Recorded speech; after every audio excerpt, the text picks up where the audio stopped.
جب روح نکلتی ہے تو انسان کا منہ کھل جاتا ہے۔ ہونٹ کسی بھی قیمت پر آپس میں چپکے ہوئے رہ نہیں سکتے۔ روح پیروں کو کھینچتی ہوئی اوپر کی طرف آتی ہے۔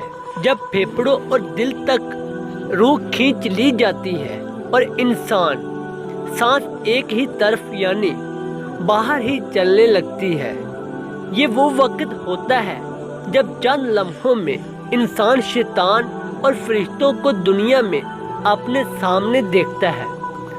ایک طرف ابلیس اس کے کان میں کچھ مشورے دیتا ہے تو دوسری طرف اس کی زبان اس کے عمل کے مطابق کچھ الفاظ ادا کرنا چاہتی ہے۔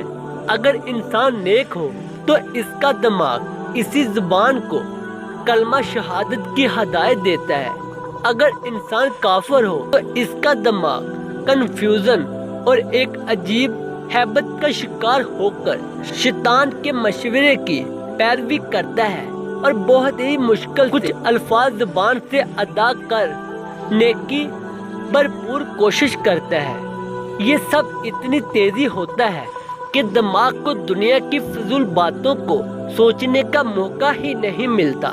انسان کی روح نکلتے ہوئے ایک زبردست تکلیف ذہن محسوس کرتا ہے، لیکن تڑپ نہیں پاتا کیونکہ دماغ کو چھوڑ کر باقی جسم کی روح اس کے حلق میں اکٹھی ہو جاتی ہے اور جسم ایک گوشت کے بے جان لوتھڑے کی طرح پڑا ہوا ہوتا ہے۔ اس دنیا میں محسوس ہونے والے ان روحوں کے لیے چند سینکڑ سے زیادہ نہیں ہوگی، یہاں تک کہ اگر کوئی ہی آج سے کروڑوں سال پہلے ہی کیوں نہ مر چکا ہو، مومن کی روح اس طرح کھینچ لی جاتی ہے